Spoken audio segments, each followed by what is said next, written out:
Yeah, good morning guys and welcome. Full steam ahead with the Bohovel bum. And yes, Boss Hog this morning uploaded a video 25 minutes long. And it was 25 minutes of utter bullshit. In this video today, we're going to expose his rinse and repeat methods, his utter lies and bullshit, and his ego. But let's start off, as we normally do, with a statement from Boss Hog. And oh, I nearly forgot, we're going to expose him for his e-begging as well. Listen to the Bohovel bum. So, as I've explained in the last, one video in particular, but kind of as a theme, we're going to be making a pretty aggressive push on the farm here to get into maximum production. And the main component of that is the drip irrigation system. We'll push to get this farm just crack-a-lacking. So there you heard it, guys. We're going to be pretty aggressive, he says. That's our theme. And that's all it is, Brian. A theme. To get that farm where it needs to be. And as you famously said, crack-a-lacking. But there's more, guys. There's more bullshit. Listen to the bum. So I'm doing a video at night here. So there's the first bit of bullshit of the video. He's doing a video, he says, and he's recording this at night. And straight away you can notice that there's lights at the shack. Which means basically he's going to tell us he's reconnected to the power company, meaning the solar has failed. And anyone who donated for batteries and solar panels and everything he needed for that solar, well, your money has been wasted. I can now tell you that he goes on for at least another 7 or 8 minutes trying to explain why he's connected to the power company, giving out all the excuses. His ego cannot handle the fact that he's had to go back to the power company with his tail between his legs, admitting that he made a major mistake. But take a listen to this, guys. So we made the decision a couple weeks ago, actually, to go back on to Bohovel, the power company's power, back on grid. And we made that decision because there's no way for us to run the aeration pumps overnight with the batteries that we have. So the solar's failed. He's back connected to the power company, and there's more bullshit. Listen to the Bohovel brain surgeon. Part of the component of getting this farm in full production is getting the tilapia back into production. So at this stage now, guys, he's talking about the getting the main component back into production, which is the tilapia. And I couldn't use all the clips that I wanted to use because this video will be very, very long. But he goes on and tells people about how Odette, Typhoon Odette, destroyed the tilapia pond, how trees and the neighbour's roof went into the pond. He made all the excuses of why the tilapia failed. But he forgot one very important thing. Because on this channel we listen to every word he says. And we make videos about every word he says. So I want you to take a look at this screenshot, and this is why last time around the tilapia failed. So in this screenshot that you're looking at now, guys, a thumbnail from a video that we made 18 months ago. And this was a video that Bohovel provided all the information that you see up on that screen. And basically, after going through all those figures and deducting salaries and expenses and costs, Bohovel was earning $30 per week.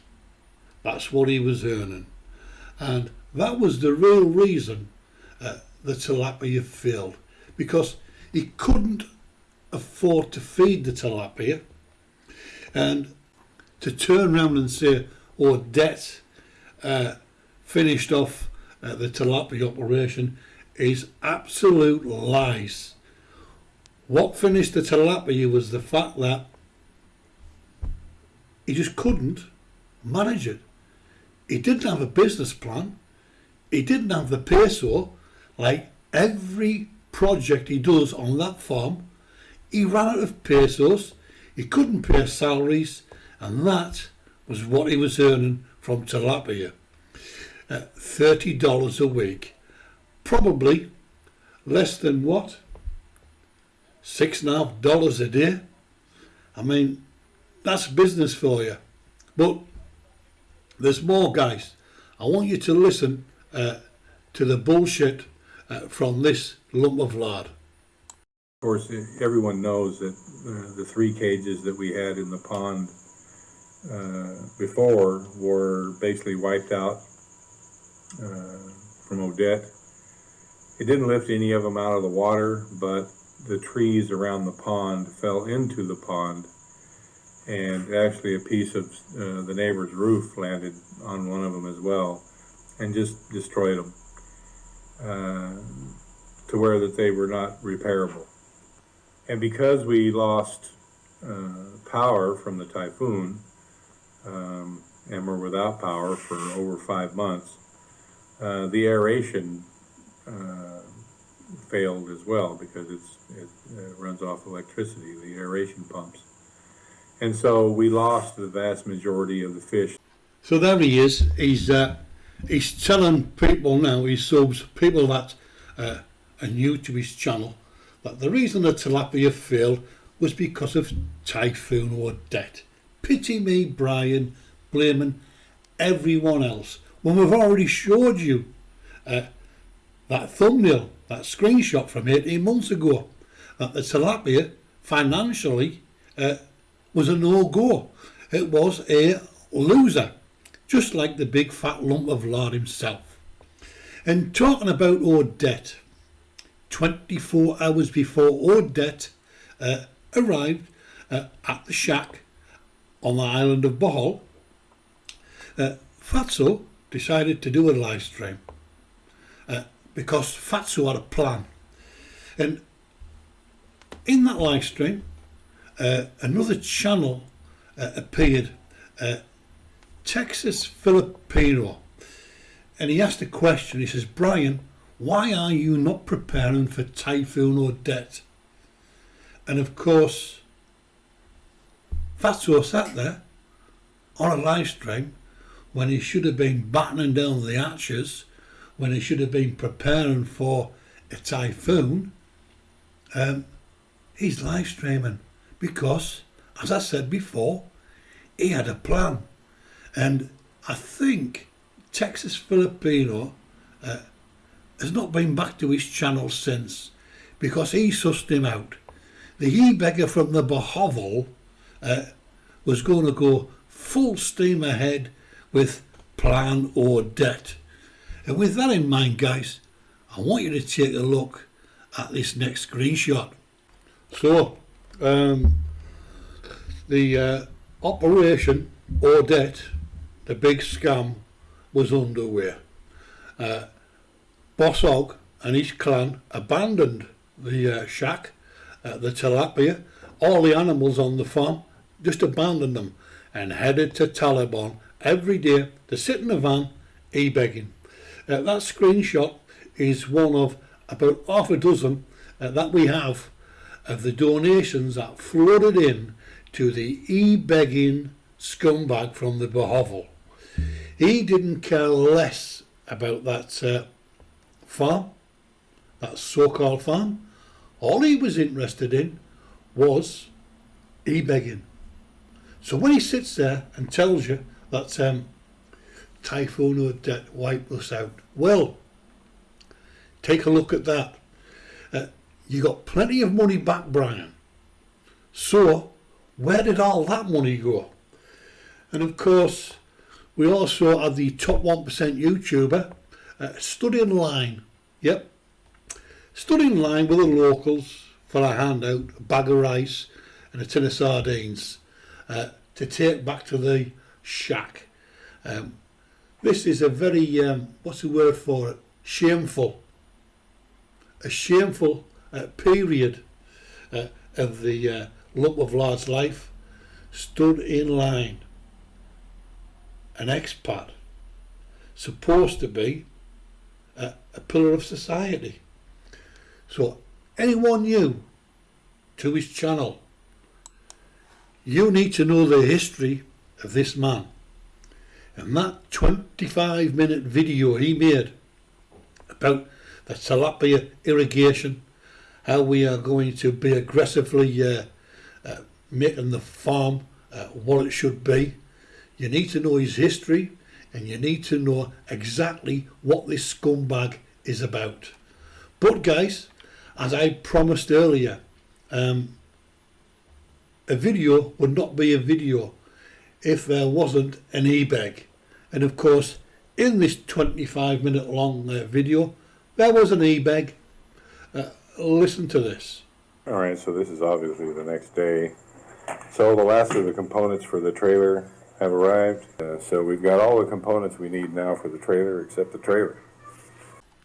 So all the components have arrived for the trailer. But Brian said he hasn't got a trailer. Pity me, Brian. Simpletons. I've bought the parts. Please send me. The e-begging scumbag is at it again. And if you notice, the pattern never changes, does it? He's making videos 25 minutes long explaining what he wants to do, what he'd like to do and why he's doing it, instead of getting off his fat lazy ass, getting into those fields and growing some crops and doing some farming. He wants to sit in the shack and make videos and e-beg. This is not a farmer, never will be a farmer. And till the next time, guys, and there will be a next time. Bye for now. No push to get this farm just crack-a-lacking.